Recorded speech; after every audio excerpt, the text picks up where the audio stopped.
Hi everybody. As you can see, we are a long way off from being able to do anything out here in the garden, which is why I thought today might be the perfect day to go inside and talk about the concepts that I use to put together my mixed borders. And if you're not familiar with my gardens, here's some pictures for inspiration.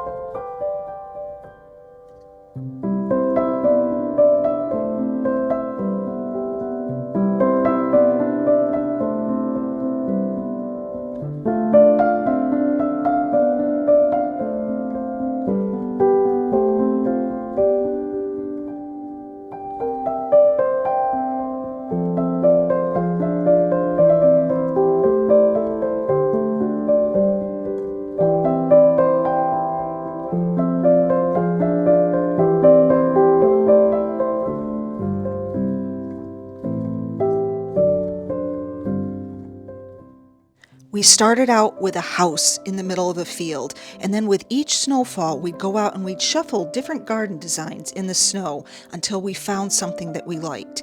And then we layered that with compost, lots and lots of compost. And in that compost, we planted bulbs, we planted perennials, annuals, shrubs, and trees. And 18 years later, this is the beautiful mixed border that I have in my backyard. I hope you'll join me as I share some of my tips and tricks on how I created this beautiful garden. It would be so nice if all you had to do was this and all that snow would disappear. But it was so nice seeing all those pictures and seeing all those different shades of greens and wonderful flowers. It's got me really excited for spring. Today, we're going to talk about how I plan my flower gardens. And I didn't use AI. I did a lot of research. I read a lot of books and I looked at a lot of pictures. And what I'm going to show you today is not going to require a computer. It's not going to require all kinds of expensive equipment. We're going to do it the old-fashioned way with paper and a pen, pencil, whatever you have laying around. My plan is to take a top-down photo as I'm drawing out what I'm talking about here. So I'm hoping this works because I don't know how to do animation, so we're just going to do things the old-fashioned way. Because I like to keep my videos to about 15 minutes long, today we're going to talk just about the difference between an island and a border. We're going to talk about the maintenance needs for each of those and how that does play a key role in the size of them. Then we're also going to talk a little bit about winter interest and the way that we want to add some of those shrubs proportionally into the garden. So let's get started. Okay, we're going to start with an island garden. And an island can be any shape you want it. We're just going to do an oval or a kidney shape here.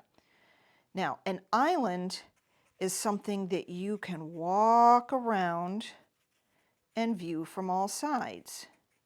It also allows you the ability to maintain it from all sides. So as you walk around, you can typically reach in about 3 feet when you need to do maintenance. Now your island can be any size you want it to be. It can be a small little thing that has a little bird bath in it, or it can be something that has a huge tree. The maintenance is still going to be the same thing. You need to be able to reach in to maintain, and if it's too deep for you to be able to reach into, you might need to put some stepping stones or a pathway in there. Now this could be a pathway that you walk through and the public walks through, or it could just be a little maintenance pathway. But figure you can reach in 3 feet here on this side, 3 feet here, 3 feet from the edge. So you're looking at about 6 or 7 feet for our example here of our garden. It could be bigger, it could be smaller, but you definitely need to be able to reach in to do some maintenance.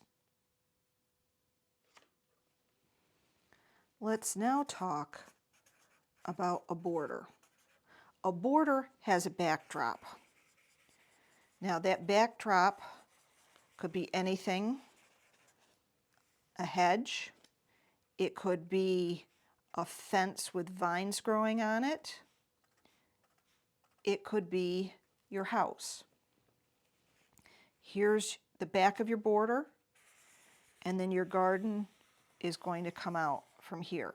Now, typically a border, you're just viewing from this angle. Now, true, you could have a pathway through here, and you could have another hedge, so that would work also. But typically a border you look one way at. Now, for your border, you need to allow maintenance just like we did in our island. And what I'm going to suggest to you is that you keep a maintenance path between your hedge and the actual garden itself. So let's just think that this is an arborvitae hedge. You're probably going to need to get in there and do some type of maintenance on it. In this area where I am, I need to put up deer fence so that the deer can't munch on it all winter long. So I'm going to give myself about a 3-foot pathway that I can get in there and do some maintenance. Now, you're never going to see that when you're viewing it from this angle, so don't worry about that. But we've got to look at the size that we have going here. Our arborvitae hedge, we're just going to say that it normally grows 4 feet wide. So you can see we've already got, if this is our neighbor's property here, their property line, we've already got 7 feet before we can even start thinking about putting in our mixed border here. Now, just like we had maintenance in the island, we might want to consider putting stepping stones in. And it's the same kind of proportion that you're looking at for maintenance when I'm saying the 3 feet in. Remember, we can reach in about 3 feet here, we can reach in 3 feet here, 3 feet here, and 3 feet for the edge. So if you're looking at 3, 6, so there's 6 foot. Figure your pathway is 1 foot and another 6 foot. So we've got, what, 13 feet here, and then over here we had 7 feet. So we're looking at 20 feet from possibly your neighbor's property line to out here, a 20-foot depth of your garden bed. The deeper your garden beds are, the more you're going to be able to fit in 3, 4 seasons of interest, because shrubs and trees take up a lot of space, and that's what you need to have your 4th or your winter season of interest. So it seems like a lot, but that's what you're going to need to get the big, bold displays like I have in my garden. I'm going to talk proportion a little bit here. We're going to start with our border. We have our arborvitae hedge. That's our arborvitae. We've got our little bit of maintenance path, and then our garden comes out to about here. This is where we're going to be viewing our garden. Put our little garden hat on. So this is the view that we're going to have. And ideally what you want is shorter plants in the front that go all the way up to the back of your border. This is going to make a lot of sense. Now, there's rules and they're going to be broken, but just keep this in mind, because it doesn't make any sense to do it the opposite way and put tall plants here and shorter plants here, because you'd never be able to see anything. So this just makes sense. Now let's talk about the island and plant proportion when it comes to an island. We said our island was this little kidney shaped. Your tallest plants are going to go down the center of your island. That's because when you're walking around it, this is actually going to act almost like a backdrop, a border that's going to prevent you from being able to see from one side to the other. That's going to add to mystery, and that's going to have people want to walk around your garden.